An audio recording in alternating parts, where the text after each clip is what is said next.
Assalamualaikum warahmatullahi wabarakatuh. Alhamdulillah di hari ini kita melaksanakan pertemuan yang kedua dan pembahasan materi ini masih gejala alam, biotik dan abiotik.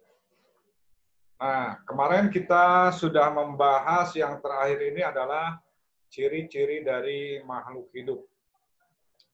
Ya. Nah, ini kemarin tugas dari Bapak, kalian tentunya nanti ditulis di buku tulis, nanti bersama-sama dengan guru yang lain sambil mengumpulkan.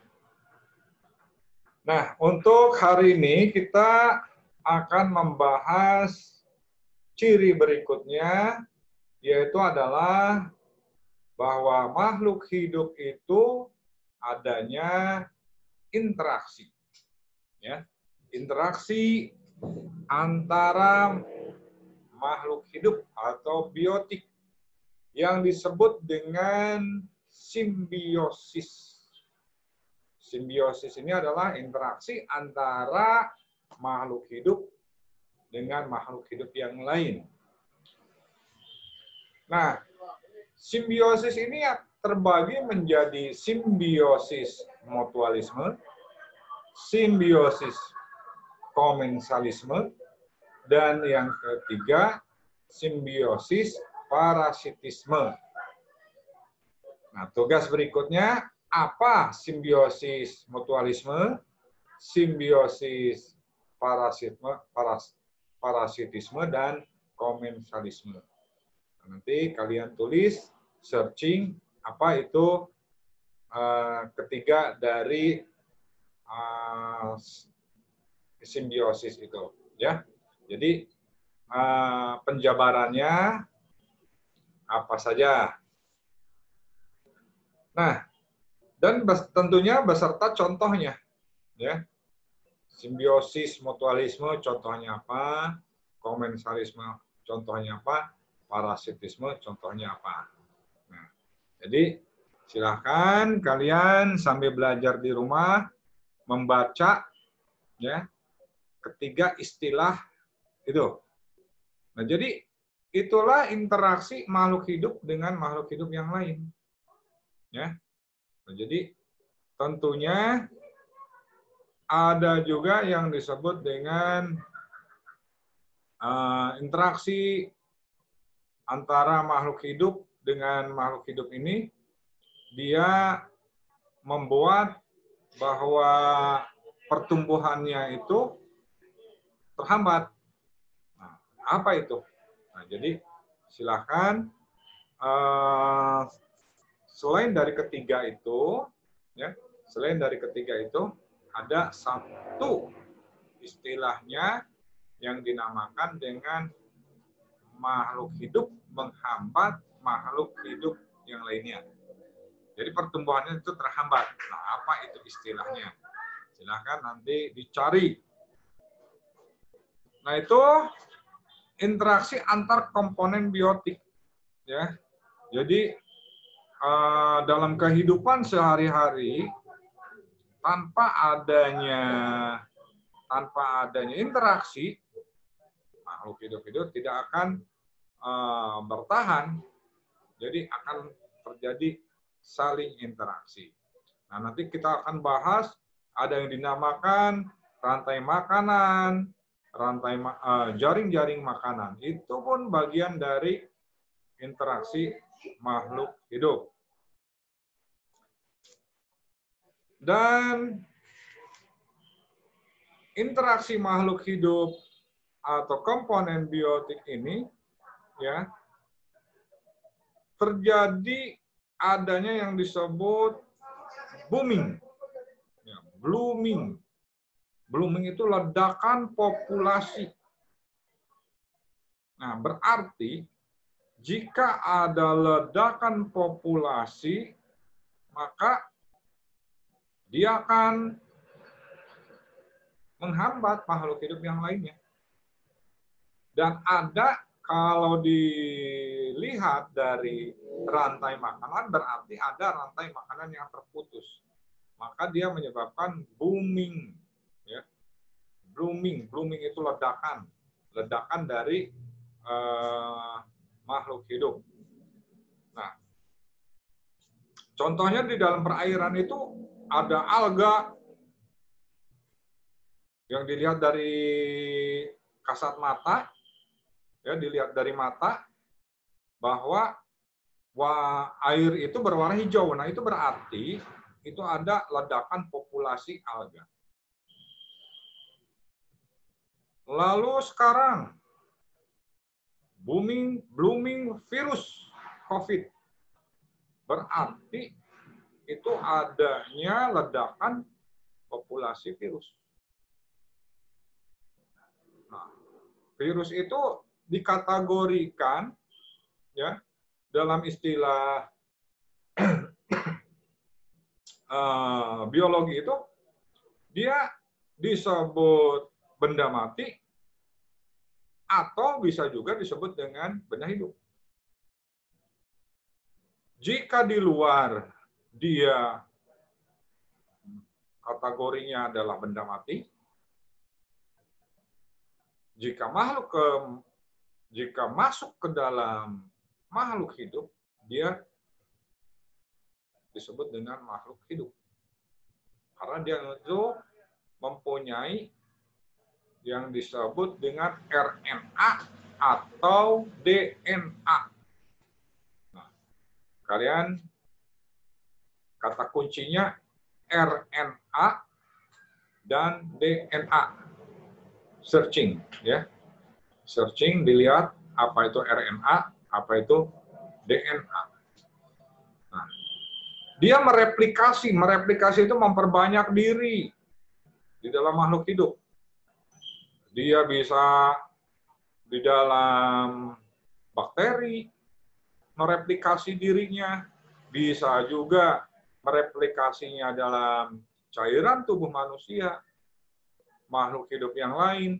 Nah, dia berkembang biaknya di situ.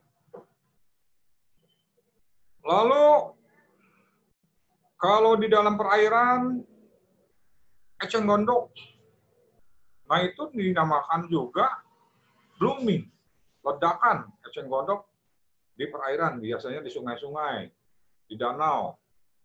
Nah, itu adalah sebuah ledakan populasi yang menyebabkan nanti akan menghambat pertumbuhan yang lain. Contohnya berebut oksigen di dalam air dengan makhluk hidup yang lain.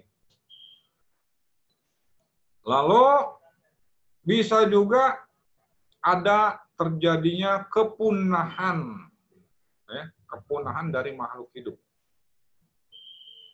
Ya, kepunahan dari makhluk hidup ini adalah ketika manusia berburu tanpa adanya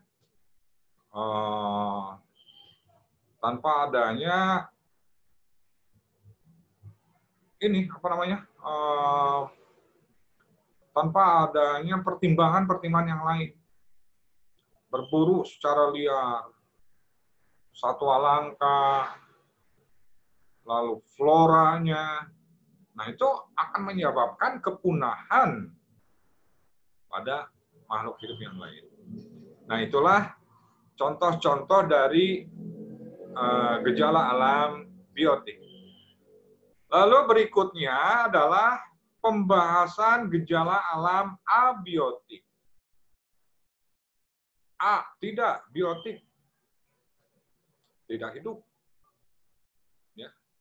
Jadi abiotik itu tidak hidup, berarti gejala alam kebendaan, atau ada juga yang disebut dengan fenomena. Ciri dari benda ini adanya wujud, adanya bentuk, adanya warna, adanya ukuran, adanya bau, adanya rasa, adanya tekstur. Nah, itulah yang disebut dengan benda. Nah, tentunya fenomena gejala biotik ini bisa terlihat. Kemarin kita bahas Jika terjadi hujan, maka sebelumnya mendung. Nah, itu adalah gejala alam abiotik. Nah, peristiwa yang menunjukkan gejala alam abiotik ini bisa kita bahas. Yang pertama adanya gunung meletus, ya, erupsi gunung berapi. Nah, itu gejala alam abiotik. Yang kedua, terjadinya tsunami. Itu gejala alam abiotik. Yang ketiga, terjadinya hujan. Terjadinya hujan itu merupakan gejala alam abiotik yang dinamakan juga siklus hidrologi. Siklus hidrologi itu perputaran air. Hidro itu air. Jadi siklus terjadinya hujan itu akibat, kalau di SD kita sudah belajar bahwa terjadinya penguapan di danau, di laut, di sungai, di kolam, di selokan. Nah, itu terjadinya penguapan ini dinamakan evaporasi. Evaporasi terjadi penguapan, ya, terjadi penguapan. Lalu dari uap air ini terkumpul di atmosfer dan terjadinya proses pendinginan yang dinamakan dengan kondensasi. Kondensasi itu proses pendinginan. Kalau di AC ada namanya alat kondensor. Nah, ya, di AC ada namanya kondensor. Nah, itu sebuah alat untuk mendinginkan udara. Nah, terjadinya kondensasi yang uap air itu akhirnya terkumpul, terjadinya pendinginan, maka terbentuklah awan. Semakin terkumpul, maka karena berat jenis uap air itu di atmosfer itu terlalu berat, maka akan menjadi turun, nah, jatuh, ya, maka itulah yang dinamakan dengan hujan. Itulah yang disebut dengan perputaran air atau siklus hidrologi. Ya. Berikutnya adalah gejala alam abiotik adanya gempa. Gempa ini tidak dapat diprediksi, tidak dapat diperkirakan. Nah, gempa ini terbagi menjadi dua. Gempa itu istilahnya seisme. Ya, alatnya dinamakan seismograf. Pengukur gempa. Skalanya disebut, ukurannya, skala itu dinamakan skala Richter. Nah, itu gempa itu terbagi menjadi gempa tektonik dan gempa vulkanik. Nah, jadi kalian catat, gempa tektonik dan gempa vulkanik. Gempa tektonik diakibatkan oleh tubrukan, ya, lempeng-lempeng bumi, ya, yang menyebabkan terjadinya getaran. Nah, getaran inilah yang disebut dengan gempa. Nah, terjadinya gempa, titik gempa itu yang dinamakan dengan epicentrum. Epicentrum itu dia bersifat vertikal. Ya, vertikal, dari bawah ke atas. Terjadi tubrukan, maka getaran dia akan ke atas, itu yang dinamakan dengan epicentrum, maka disebutnya titik gempa. sebarannya yang disebut dengan hiposentrum. Sebarannya. Misalkan kita contoh, gempa bumi terjadinya di Sukabumi.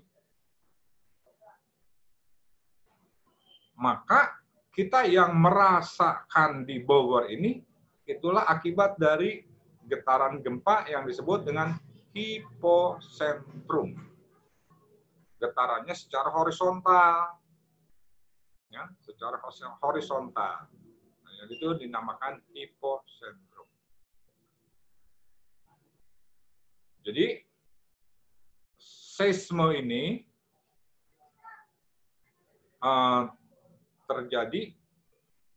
terbagi menjadi dua, vulkanik dan tektonik. Nah, contoh tugas yang berikutnya adalah lempeng-lempeng bumi. Kalian catat, ada terbagi menjadi berapa lempeng bumi yang ada di seluruh dunia. Karena lempeng bumi ini ya di banyak negara berbeda-beda. Kita ini yang disebut di Indonesia ini disebut dengan ring fire. Ring fire ini adalah jalur api. Maka yang sering terjadi gempa ini adalah di Sumatera, di Jawa, Bali, Sulawesi. Nah, berarti Indonesia ini kategorinya termasuk lempeng apa? Ada 6 lempeng yang ada di dunia ini. Nah, kalian tulis, kalian catat, apa saja, silakan searching. Jadi jangan disuapin terus ya, sambil kalian di rumah juga membaca-baca, googling, ya, googling, kata kuncinya lempeng bumi. Nah, lempeng bumi itu terbagi menjadi berapa? Kalian tulis.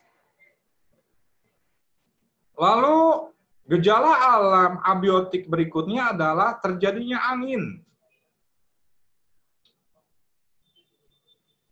Angin ini definisinya udara yang bergerak dari tekanan tinggi ke rendah. Jadi prinsipnya seperti air. Ya. Hukum Baybalt. Hukum Baybalt itu dia bahwa tekanan tinggi akan mengalir ke tekanan yang lebih rendah. Nah, jadi angin itu merupakan gejala alam abiotik. Nah, tentunya angin ini berfungsi untuk terjadinya penyerbukan, ya, menyebarkan bibit, contohnya di pohon randu. Nah, pohon randu itu fungsinya dia menyebarkan bibit-bibitnya itu adalah dengan bantuan angin. Nah, dalam penyerbukan itu ada terbagi menjadi beberapa. Nah, itu yang disebut dengan penyerbukan anemokori. Anemokori itu penyerbukan dengan bantuan angin. Berikutnya adalah gejala alam abiotik, yaitu terjadinya pelangi. Pelangi itu pasti akan muncul biasanya setelah hujan atau di atmosfer itu dia terjadinya pengembunan yang disebut yang tadi kondensasi di atas. Nah, pelangi itu hasil dari refleksi. Refleksi itu pantulan cahaya, maka akan terjadi yang kita lihat ya, dari bias cahaya itu membentuk sebuah warna. Nah, itu yang disebut dengan pelangi. Yang ada warna hijau, kuning, biru, ungu, berlapis-lapis. Nah, itu akibat dari refleksi, ya, refleksi pantulan. Refleksi itu pantulan cahaya yang akhirnya membentuk sebuah warna. Nah, dalam ilmu fisika, warna itu terjadi akibat dari panjang gelombang yang berbeda. Jadi warna kuning, warna hijau yang kita lihat itu adalah akibat dari panjang gelombang yang berbeda. Ingat, hitam itu bukan warna. Ya, hitam itu karena hitam itu dia tidak mempunyai panjang gelombang. Silakan googling, ya, panjang gelombang warna kata kuncinya. Ya, di Google banyak. Lalu pelapukan. Pelapukan itu akibat dari proses fisika dan kimia dan biologi. Pelapukan itu. Jadi ketika matahari menyinari benda terus-menerus, lalu malamnya dingin, itu adalah proses fisika. Maka benda terjadi pelapukan. Secara kimia, misalkan hujan, karena hujan ini di atmosfer itu banyak sekali polusi yang terkumpul di awan, maka dia mengandung hujan asam. Nah, hujan asam inilah yang menyebabkan terjadinya pelapukan. Ya, jadi bangunan-bangunan, lalu candi, terjadi pelapukan. Secara biologi, oleh tumbuhan, oleh lumut, maka akan terjadi pelapukan. Nah, dari pelapukan-pelapukan ini bisa juga dipengaruhi oleh tadinya oleh angin, oleh air, dan oleh es. Nah, itu tadi proses-proses fisika. Dan yang terakhir adalah proses terjadinya atau